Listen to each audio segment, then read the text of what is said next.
Um grupo de sábios então se levantou e procurou Noé. E eles disseram o seguinte: Noé, nós entraremos na arca se você nos responder duas perguntas. Se você nos der resposta satisfatória para estas duas perguntas, nós entraremos na arca. E eles procuraram então a Noé.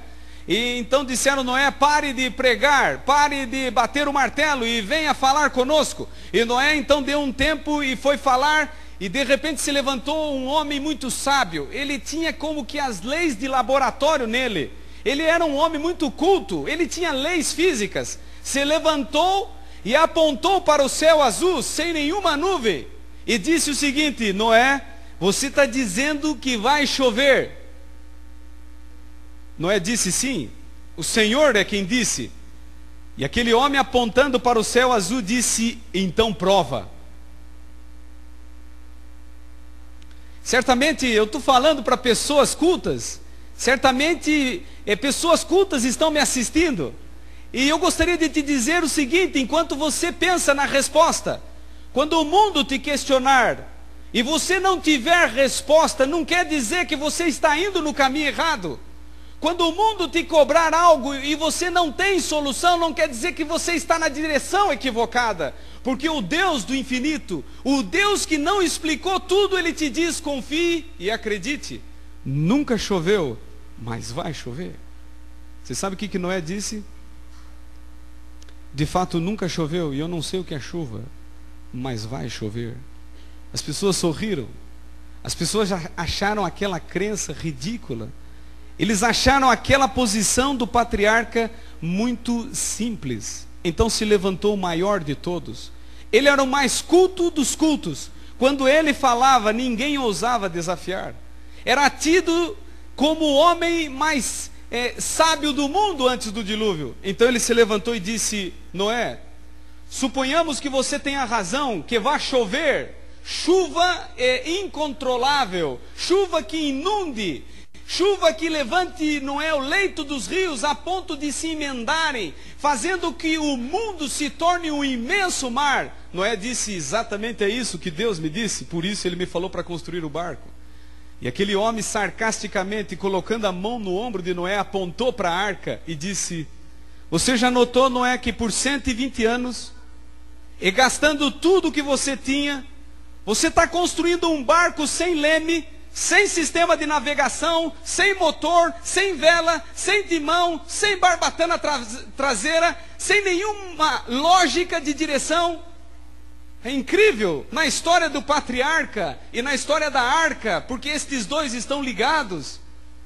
Você vê o Senhor dizendo o tipo de madeira para pôr na arca. Você vê o Senhor dizendo a altura, o comprimento, a largura. O Senhor disse: calafete a arca. Mas em momento algum o Senhor diz: coloque motor na arca, sistema de navegação, radar, força, vela. Aquele homem olhou para Noé e disse: que segurança tem teu barco? E riram. Sabe o que Noé disse? Noé, olhando para aquele homem, disse: eu queria te explicar alguma coisa. Diz essa lenda: você não está pensando que eu sou o capitão desse barco?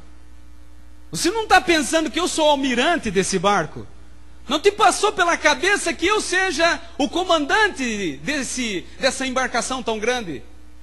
O comandante dela vai chegar daqui a pouco. O almirante dela irá chegar daqui a pouco, daqui a alguns instantes. Não serei eu que irei navegar esse barco, não serei eu que irei liderar esse barco, e chegará muito breve. Então as pessoas sorriram, e elas disseram, e aqueles sábios disseram: isto é o cúmulo da ignorância. Eu gostaria de dizer que quando o mundo diz que é o cúmulo da ignorância, a Bíblia diz: isto é fé. Sabe o que é fé? Fé é acreditar no que você não vê. Fé é subir no barco mesmo quando você não vê nele sistema de navegação. Fé é acreditar que teu barco, mesmo sem sistema de navegação, vai chegar num porto, num cais. E sabe, enquanto as pessoas sorriam sarcasticamente de Noé, ouve-se um barulho. Bum! Foi como que uma explosão. As pessoas começaram a olhar assustadas. Que seria isso? Um barulho do céu? Não. Era uma procissão. Tudo leva a crer, queridos amigos, de que foi a maior procissão já vista, porque de repente do espaço começaram a vir aves, silenciosamente e calmamente em direção à janela da arca. De repente da mata surgem animais selváticos. Eu gostaria de parar numa cena, porque existe um quadro muito antigo, é um quadro pintado, e ele está escrito assim, a arca. Essa é uma cena que não deveria ser esquecida. Estão indo calmamente em direção à arca, um casal de cervo, e atrás deles, o felino leão e a leoa. A lei da natureza diz que leão, quando vê cervo, quando sente uma chance única, ele não perde, ele ataca e mata.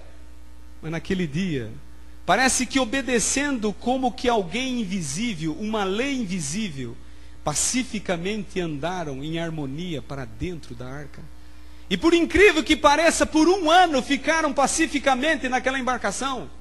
Parece que o mundo animal estava sendo mais obediente a Deus do que os homens intelectualmente poderosos, geneticamente fortes, com longevidade e com altura. Eu gostaria de dizer a vocês nessa noite que não importa o ser humano se ele tem cultura, não importa, sem Deus ele se torna pior que animais. Porque os animais obedeceram naquele dia, os seres humanos não. Os homens e mulheres sem Deus, não importa se vêm de lares cultos, sem Deus, eles são pessoas perigosas e egoístas.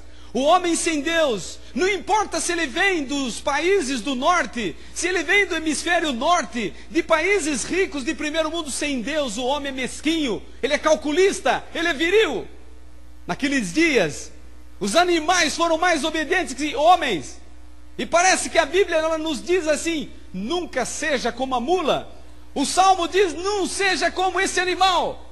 Esse animal não entrou na arca, certamente, porque ele é um híbrido. Entrou o cavalo e sua companheira. Mas naquele dia o cavalo e sua companheira foram mais obedientes do que homens racionais, intelectualmente fortes. Como foi nos dias de Noé, assim será. Então de repente, Noé começou a subir a plataforma da arca. Essa é uma parte muito triste, porque ele foi e parou no meio da plataforma, e ele fez uma simples pregação: entrem na arca.